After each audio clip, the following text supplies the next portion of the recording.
But on the night of August 24th, 1940, two HE-111 pilots lose their way in the dark and drop their bombs over the city of London. The consequences are disastrous. British Prime Minister Winston Churchill immediately orders 81 British bombers to attack Berlin the next night. As London burns, 4 more bombing raids are sent over Berlin in revenge. This is in a pretty bright Hitler room. is furious. He threatens to raze British cities to the ground. The height's a little bit too much. On September 7th, he orders 318 Luftwaffe bombers to pound London. It's got surprisingly good The raid kills and linearity with wounds the nearly 2,000 height of this Londoners picture. and destroys thousands of homes and historic buildings. I would have thought it would The have stretched Blitz out, has but begun. it looks pretty round. And on occasion I see The something bombing round. of civilian populations is now a terrifying part of World War II. It is in these new rules of There's a engagement, little bit of noise in the picture. pioneered by That's the from all the Luftwaffe, that Kamuber computer makes his name. nonsense. A key element of the Kamuber line will be the use of high-tech weapons developed to aid German bombers. Anyway, The yeah. Germans were I don't know already why, but it just developing seems so. radio There you go, see equipment some and rounds there. radar, but for It just seems so offensive purposes. satisfying to be watching For nighttime raids, WW2 the Luftwaffe developed newsreel a radio stuff guidance system called on a Nickbein. TV that was A giant transmitter assembled in directs 2 narrow, 1948. slightly overlapping beams towards a target. One beam radiates more stots, the other more stashes. Combined, they make TV's a got a few continuous little tone. anomalies. Every once in a while, you get a little bit of, Monitoring noise. the tone, That what you're German seeing. bomber See pilots right fly there? along the See that? transmitted beam. If they stray, they break the beams, hear Morse code, My then guess is readjust it's their probably flight some of those paths. mica caps that are The first flaking beams out. transmitted from northern France are then intersected Suppose by I a could go second through and signal replace them all, broadcast from but, another Where's station. Indiana Jones? This Anyway, I tells guess I the could go through and bombers replace when them to all. drop Turn their this down so you bombs. can hear me. I guess I could go through and replace them all, and that would probably take care of it, but I really don't have the motivation to do that, especially without having a cabinet for it. It's kind of silly, but it got working to a point that I'm satisfied. I'm just going to let it burn in now for a day. Sometimes just doing that can get things to settle down, or completely fail, in which case then you can go and find the problem and fix it once and for all. Adjust the contrast here. Turn the contrast down too much and it loses sync. I mean, you could probably adjust the sync back. You hear that noise in the speaker? That's been going on since day one.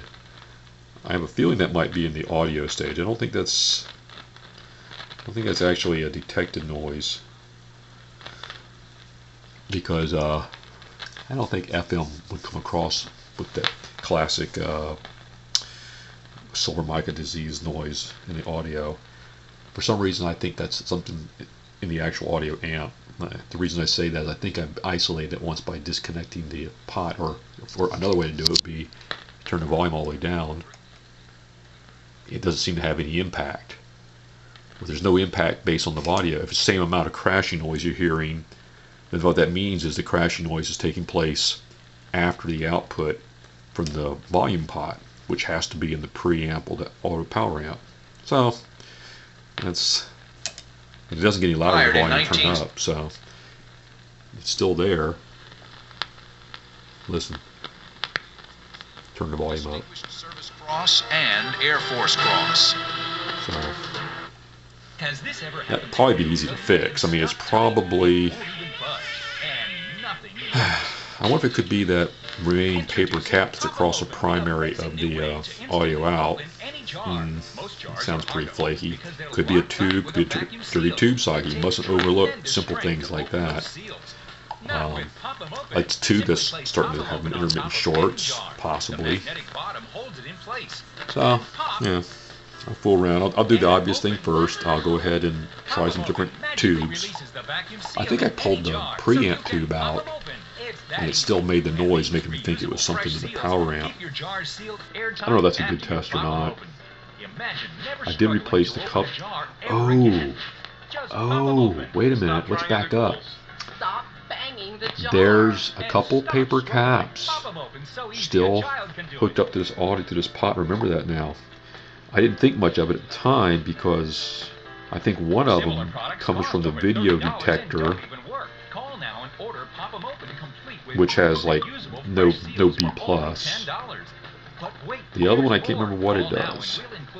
Probably some kind of tone cap, so I doubt that has anything to do with it too. Clearly, the way to do it though would be to try to isolate. I could use a scope. I could simply look for where does it start. That's kind of hit or miss because sometimes you'll see so much other garbage.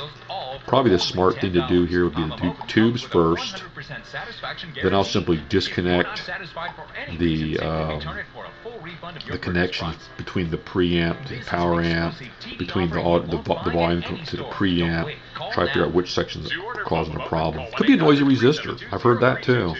Maybe a grid leak resistor or something like that could be a little bit noisy. Anyway, more to come later. But it's looking pretty good. That's all for now. I had cracked teeth, crowns. My teeth were really bad. No, I'm sorry. What you're seeing there is artifacts from the camera. There is no. Those bars you're seeing are not real. There is a little bit of jerkiness in it every now and then. Well, like I said, a lot of times you just run them for a while and kind of let the coils all get good and dried out, and things kind of improve on their own sometimes, or get worse, or have no change. That's what I hope for. Thanks for watching.